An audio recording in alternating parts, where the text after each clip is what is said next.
All right, so we left off on this slide where we were talking about the diagnostic surface horizons.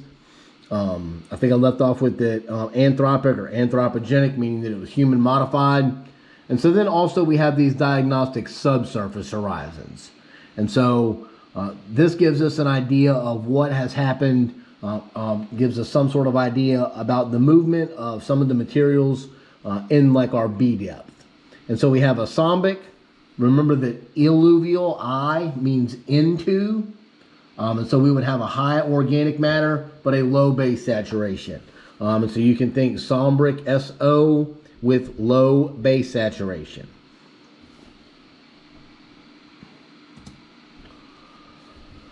Next, we have an albic horizon, or eluvial. And remember that E is exiting. So this material has exited. This is the horizon that the material has exited from. So we would have like low clay and aluminum and iron oxide content. And if we had a low clay content and low aluminum and iron oxide content, then we would probably have, excuse me, a low cation exchange capacity, right? Because clays are the source of our CEC, and then also our pH dependent charge being the broken edges of clays. If there's no clays, then we don't have any broken edges. Aluminum and iron oxides, and functional groups of organic matter.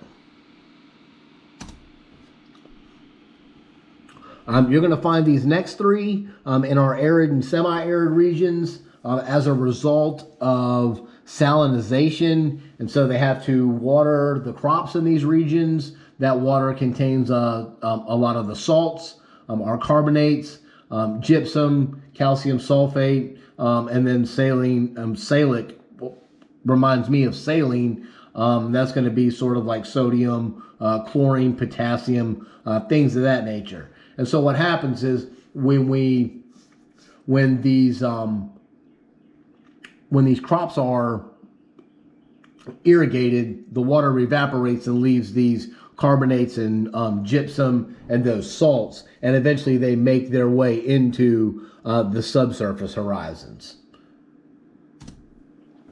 And then pans are just going to be to where we have compacted our soils down so much that the pressure has basically turned that subsurface horizon into like concrete, and there's no water movement.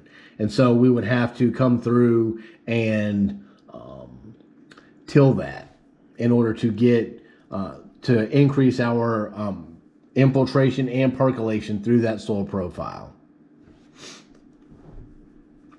So for the family just kind of gives us some information about probably the things that we need to know the most of.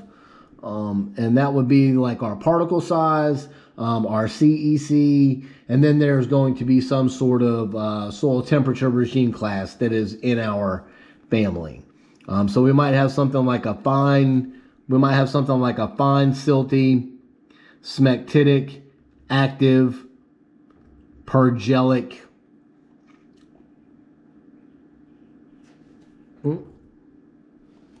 paleoudal, right? It gives us some more, like some better information about the things that are going to interest us the most as a land manager. And so finally, the series, we have 19,000, roughly about 19,000 of these series. And a series is going to kind of be like the pedon or a soil individual as part of our soil textural class. And so we would have some sort of something sandy clay loam, like a Bewleyville silt loam, I think is something that we encountered in lab. But they're kind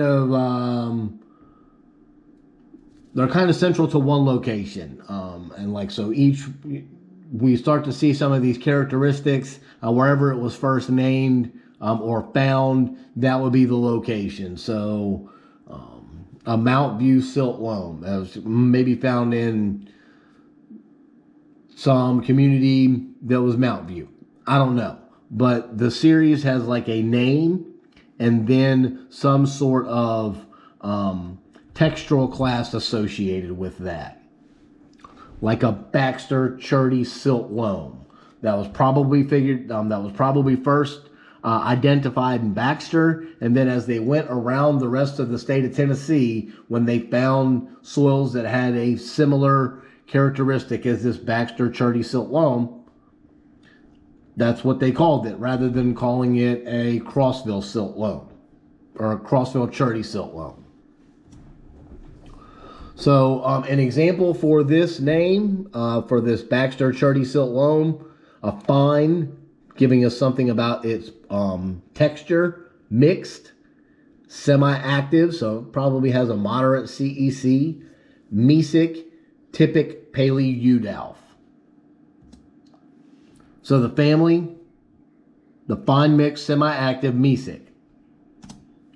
The subgroup, typic. And when they name these subgroups, they'll have a group of these, or I don't want to say a group of subgroups, but there will be several of these soils that fit into like a category within a subgroup. So typic might be what they would call typical, or there might be an entic, meaning that these Paley-Udalfs might be younger, or they have characteristics that are similar to an entisol.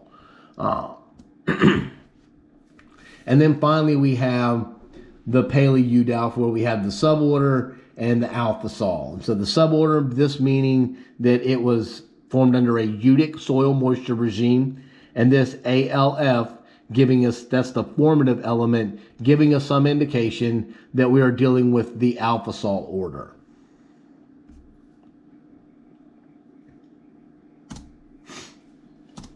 We did web soil survey in lab, and then moving into organic matter and the carbon cycle.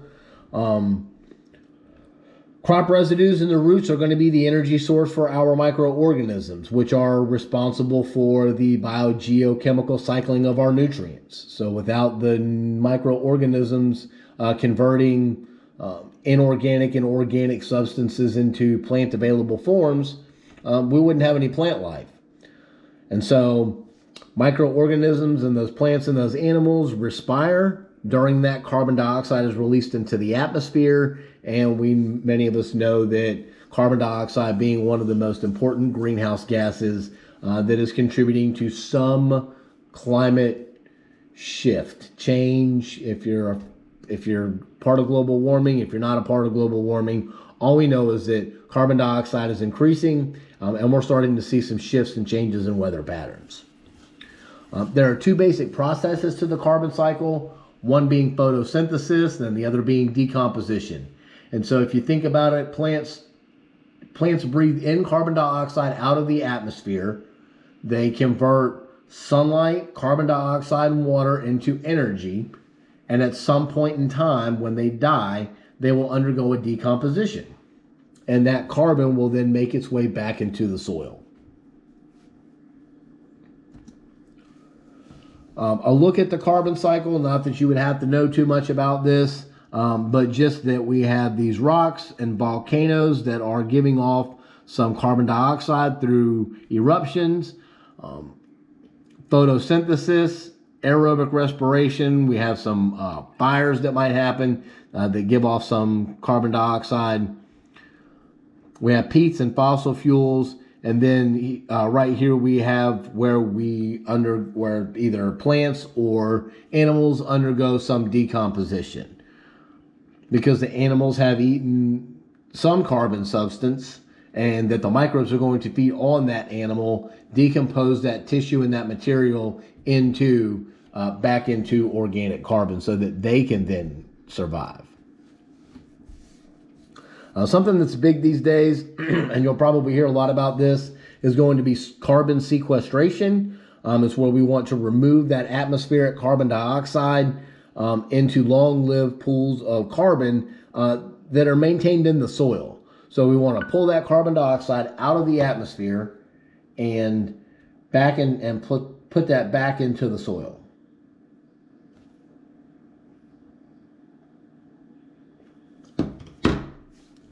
And those can be from forests. That's why we're concerned about our forests, or deforestation, because that is one way that we can, or one large way that we can remove carbon dioxide from the atmosphere and then also put oxygen back into the atmosphere. And so these photosynthesis and decomposition processes are counterbalanced. So photosynthesis, we bring carbon dioxide in, and then plants breathe out oxygen through respiration or during photosynthesis. But during respiration, they're giving off carbon dioxide. This recalcitrant carbon or organic substance that are deep in the subsurface environments. When I think about this, I think about coal. And it's very stable. It is difficult to break down. When you hear something being called recalcitrant, it's not easily decomposed. It's very difficult to work with. Some people can be recalcitrant. It's just, they're not easily susceptible to decomposition.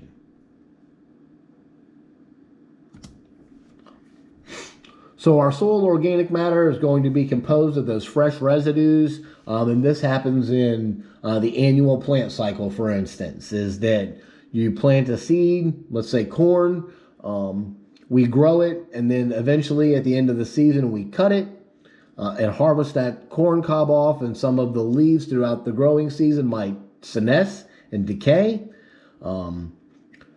Or you could think about this as leaves in the fall that fall into your gutter, and that over time they eventually, if you go to clean out the gutter, it's like that nasty gooky stuff that's in the bottom of that gutter. That would be the decomposing organic matter. We'll have some stable organic matter, and then finally the living organisms. It's important to note that the soil carbon supply is greater than both the plant and the atmospheric carbon combined. So the largest pool of carbon is going to be in the soil. We have two types of soil organic matter. There's going to be the active fraction and then the passive fraction. And this active fraction is the easily decomposed organic material that provides some energy source to our soil microorganisms.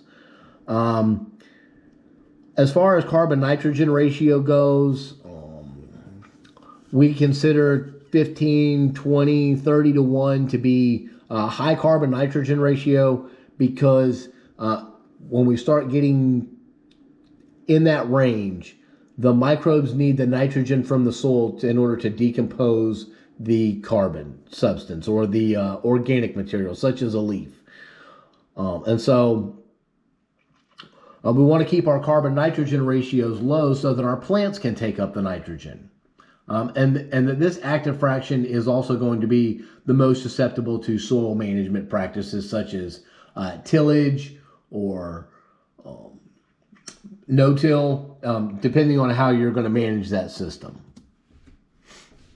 And then finally, we have the passive and the slow fractions. 60 to 90% of our soil organic matter is going to be passive or slow. And this is where we're going to get our CEC from, that pH-dependent charge on those functional groups of organic matter. And they're going to have a high water holding capacity relative to their weight.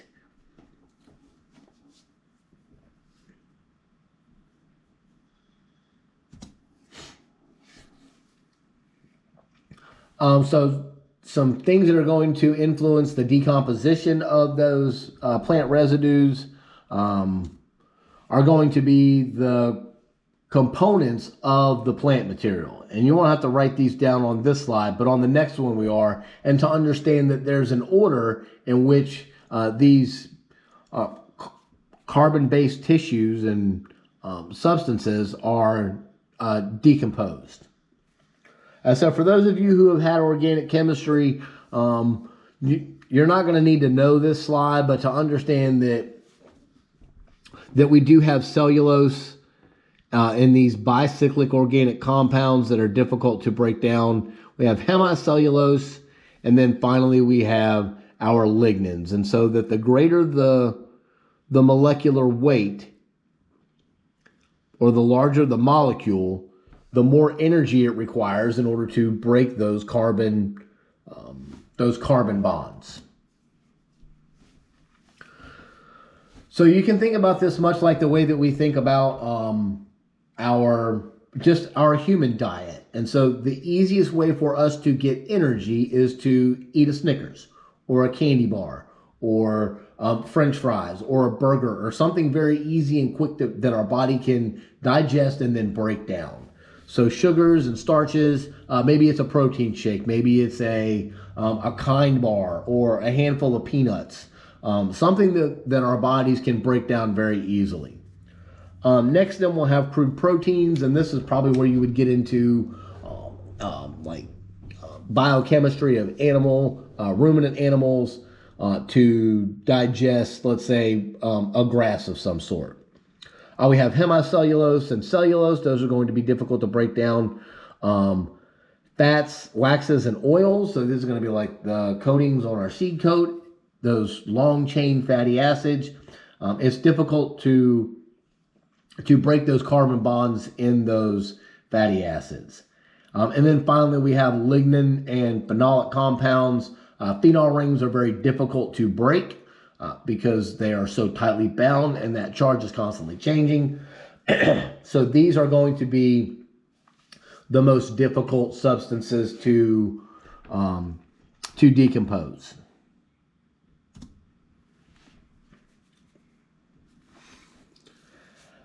These things are, it's important for this decomposition because that's where we get our essential elements, the nitrogen and phosphorus and sulfur that is contained within the amino acids and some of those other protein structures are released during this decomposition. And that aerobic decomposition is going to be much quicker than anaerobic decomposition.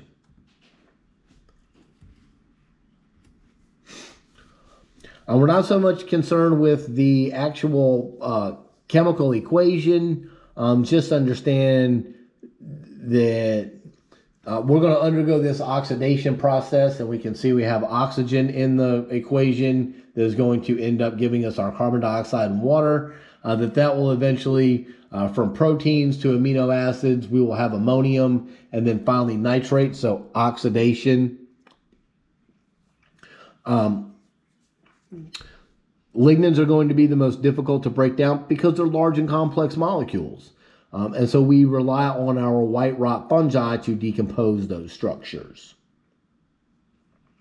Anaerobic decomposition is going to be much slower than aerobic decomposition.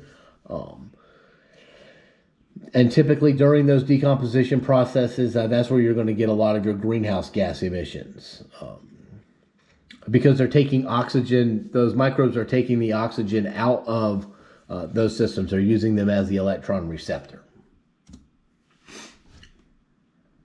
There are going to be two types of organisms responsible for decomposing that organic matter. One is going to be autochthonous.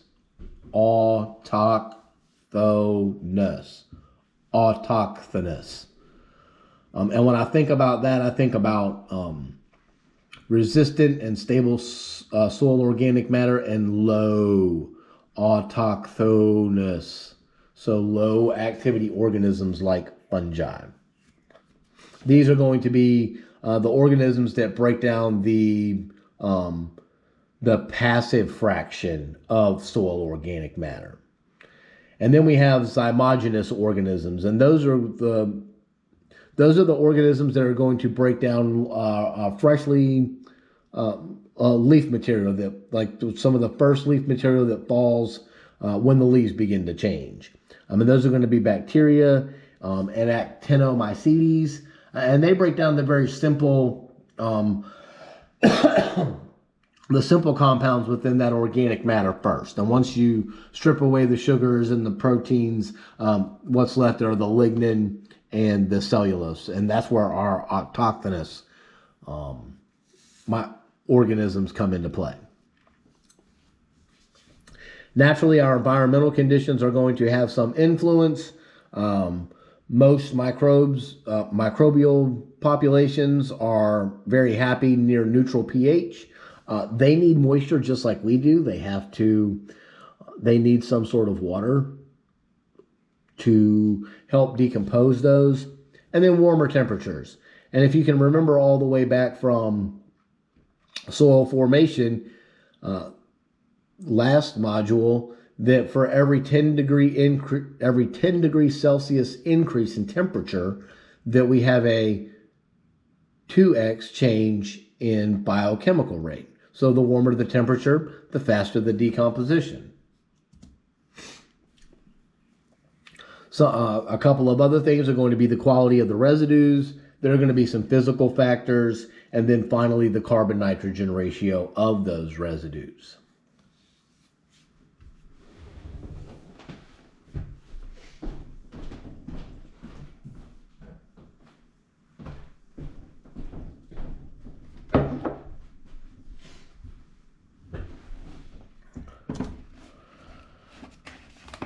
Again, this is going back to the previous slide where the quality of the residues, if we have residues that are high in sugars, then those are going to break down easier. But if we have materials that are high in lignin content and fats and waxes, not going to break down as much.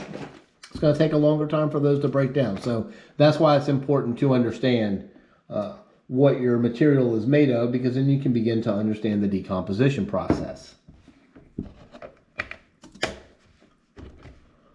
Location. Where's the material at? If it's on the top of the grass, then the microbes that are underneath the soil don't have the opportunity to have access to that leaf. The earthworms and the fungi that are beneath the material, they don't have access to it either.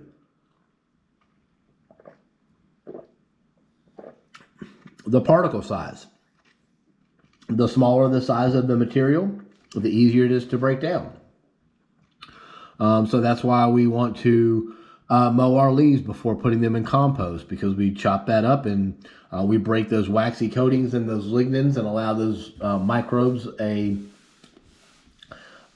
better opportunity to decompose those structures.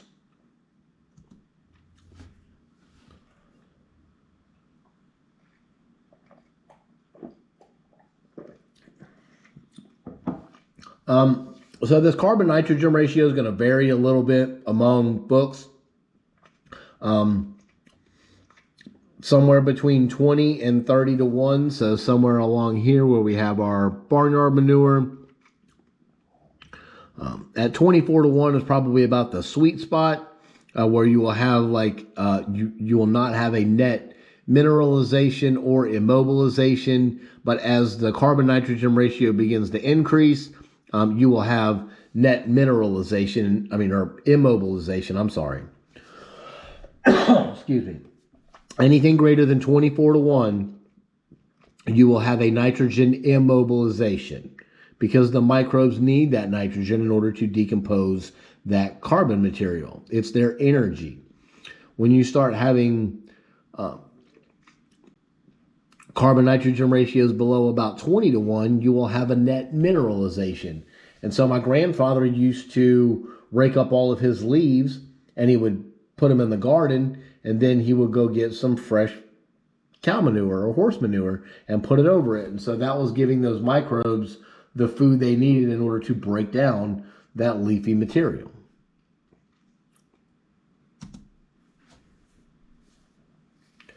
Our human substances,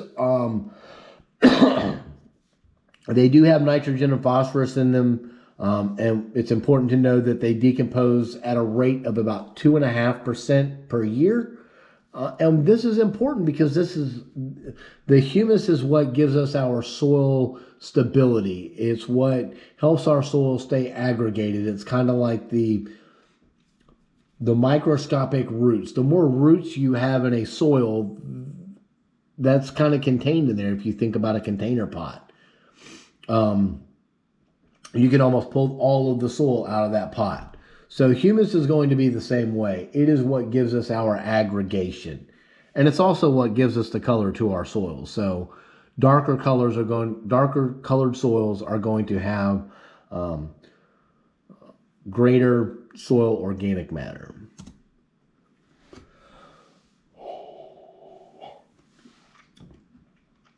There are kind of three components that make up our total organic carbon: chemical, biological, and physical. The chemical aspect of it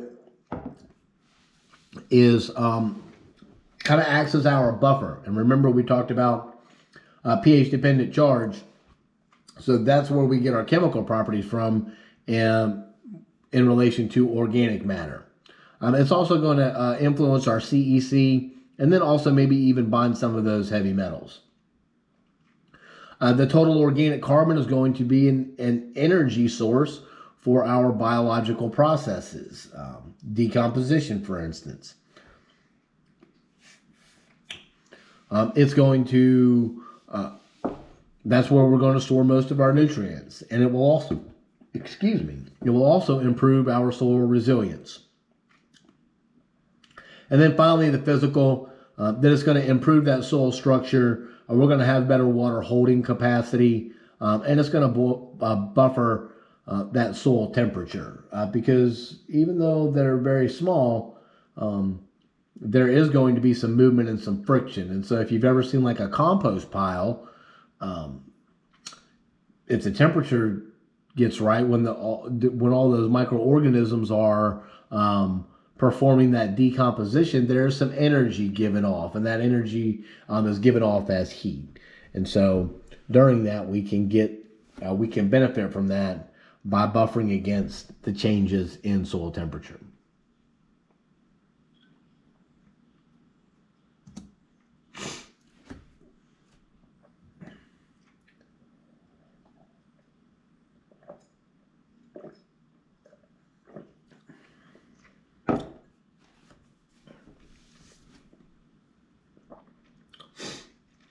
So for our soil organic matter, there's kind of three components to it. There's going to be that living biomass. So those are our microorganisms. And we have macro and microorganisms. So it's just all of the living material that is in our soil. Next, we're going to have the debris. So this is going to be the identifiable dead tissue. These are like, you can look at in the springtime, you can look and see that that's a corn stalk, or that that's a cotton stalk, or that this is where we might have missed some grasses, or this is some leaf material that's left over. You can still kind of identify it, but our humus is going to be unidentifiable. You cannot determine the difference between live tissue. There's no live tissue. It's decomposed beyond the point of recognition. And so then there are going to be, within that, for our humus, they're broken up into two classes. That's going to be humic and non-humic substances. Excuse me. We're not too concerned with our non-humic substances for this class, but we are concerned with the humic substances. And so we have fulvic acids, humic acids, and then humin. And we'll go over these in the next slide.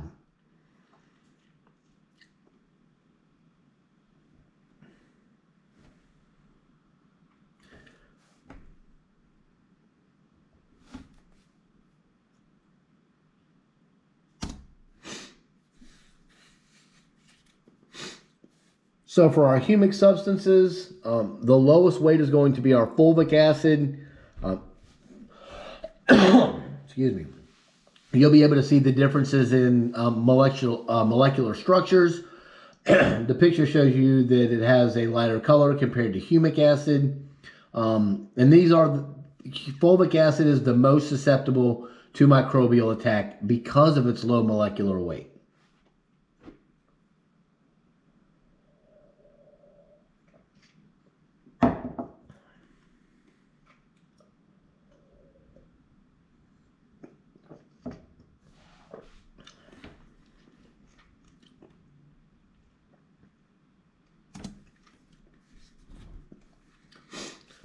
Humic acid, you can see the structure is getting to be much larger, much more complex. From the picture before, we saw that it had a darker color. And as our molecular weight increases, the resistance to microbial attack is going to increase.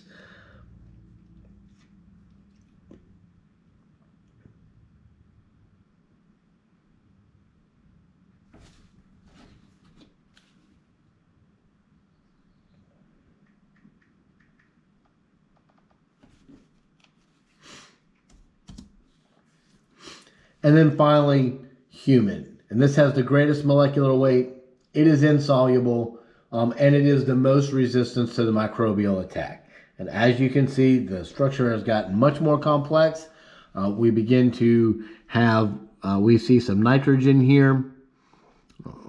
Trying to see if there are any other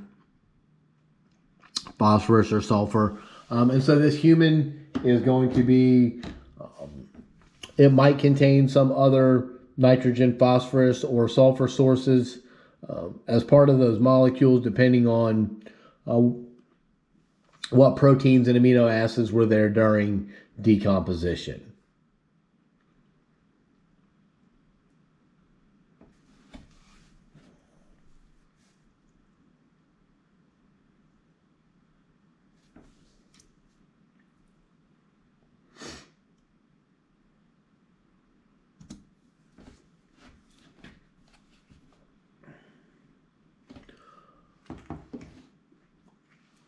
If any of you have ever composted, pretty much what we're doing is we're taking our leaf material or our grass clippings and mixing those with some other organic material to perform aerobic decomposition so that we can increase our nutrient retention or nutrient availability. And we'll put this on our plants and we can keep some of that nutrient rather than one of the biggest problems that I see is we will cut grass and then you will see people with leaf blowers blowing that blowing that plant material into the gutter. And that plant material goes into the gutter and gets in our water sources and causes a problem for our wastewater treatment facilities. And now they have to clean that water for nitrates and nitrites rather than blowing that back into the grass and kind of keeping those nutrients on site. There are some other cool things such as vermicomposting where they use earthworms. And then there are a couple of thermophilic compostings that has these processes. Not that we're really going to need to go through that, but just to understand that there are different ways to increase that biogeochemical cycling in some of the organic material that you might have left over from breaking leaves or cutting grass or something of that matter. There are some major benefits to compost.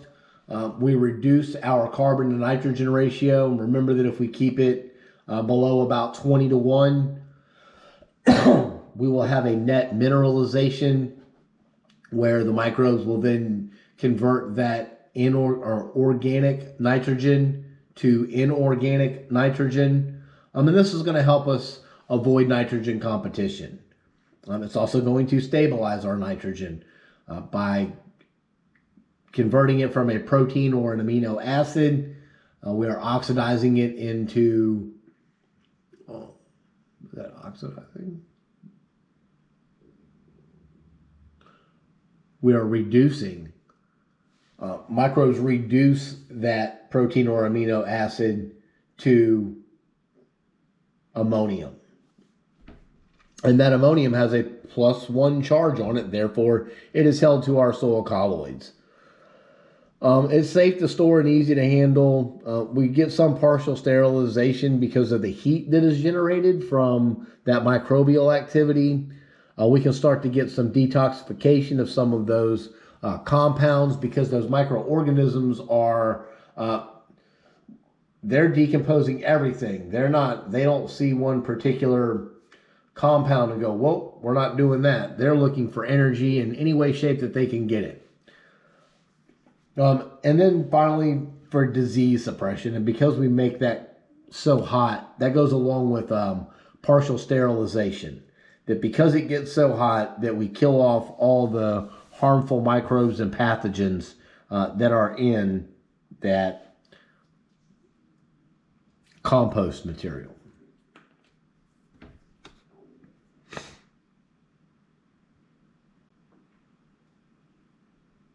I'm just going to leave that up here for a little bit so y'all don't have to stop so much.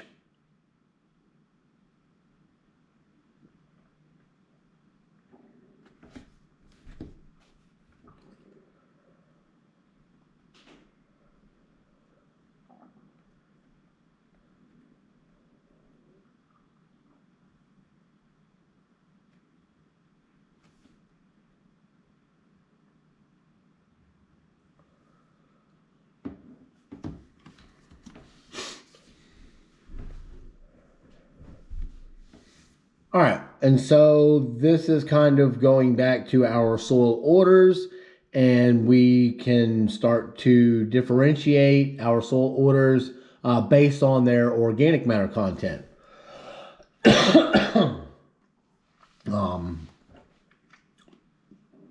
So remember, our histosols are going to have like greater than 20% organic matter. Our mollisols are going to have a large portion of organic matter as well, followed by our alpha sols. Those are going to be the three soil orders that have the greatest organic matter content. And so typically most soils will have about somewhere between 2 to 4% organic matter. If you've got about 2% organic matter, you're doing pretty good. However, our inceptisols and our entasols, remember these are our very young soils, so there's not a lot of organic matter. The organic matter levels have not built up much in those because they're newly formed. There hasn't been much. The microbial populations have not made a home there yet. They haven't started some of that decomposition, zones of illuviation, eluviation, things like that.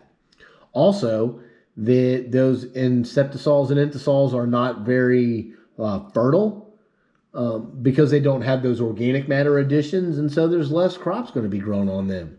And remember that we need the leaf litter or the crop material to fall and then decompose so that we can build that organic matter up. So on heavily cropped areas, you would find more organic matter. So that's why we're kind of going, there's been a shift towards conservation tillage and like no-till or strip till, is because when we turn that material over or under, we're introducing oxygen. And so that oxygen bonds with that carbon to form carbon dioxide, and then that is given off as a greenhouse gas. But if that plant material falls where it falls, when it dies, that carbon is then implemented or becomes part of the active fraction of soil organic matter and provides energy for those microbial populations to improve the biogeochemical cycling and nutrient release for our plant matter. So it's kind of this big circle, the symbiosis and back and forth, and that we need the plant material in order to gain the organic matter. Remember that our climate is also going to be important in this, and that cooler temperatures have greater organic matter. This is going all the way back to, again, Module 2, where we talked about that for every 10 degrees Celsius increase in temperature, that we get a 2x increase in biochemical reaction.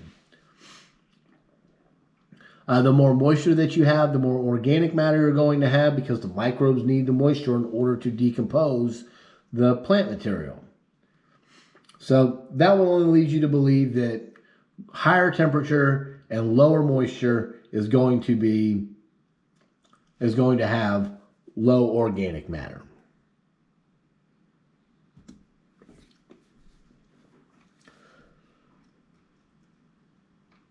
Vegetation, as we mentioned before, you need to have that vegetation to fall where it falls so that the microbes can decompose that, because that is going to be a carbon source for them. In fine textured soils, you would see that you would have greater soil organic matter. In poorly drained soils, we would have less organic matter. Can anyone remember back to the difference between aerobic and anaerobic decomposition? Which one happens at a greater rate?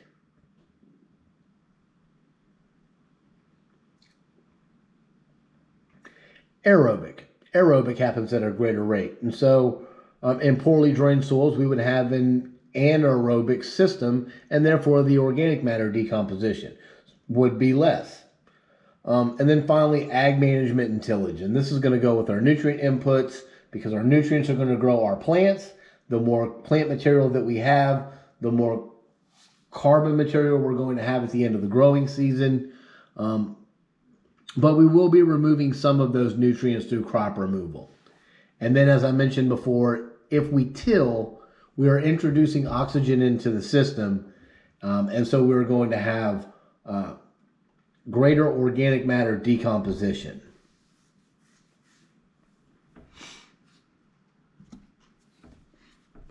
I just kind of put some of this information up here. You know, they've been studying this thing since, easily the 1800s. They knew that they knew that manures and some of those other biosolid byproducts were having an influence on their crop production. And so, we've been trying to figure out this. What is the impact of long-term management strategies? And so the Morrow plots in Illinois have been studying these crop rotations and found that in a corn, oat, and clover rotation, that you would have a greater soil organic matter versus continuous corn. And the reason for that is going to be in the clover, is because the clover is going to have a lower carbon to nitrogen ratio, whereas corn and oats are high in carbon and low in nitrogen. So cover crops are going to be important because they're going to add nitrogen back into a system. They also found that those manures and limes, that by adding manures and lime and phosphorus help maintain those greater soil organic matter levels, because they also need phosphorus as well. Excuse me. The manures, we're going to add a nitrogen source and carbon as well, and that lime was going to keep that pH near neutral, which is conducive for microbial activity. Not that you're really going to need to know that. It might be important to know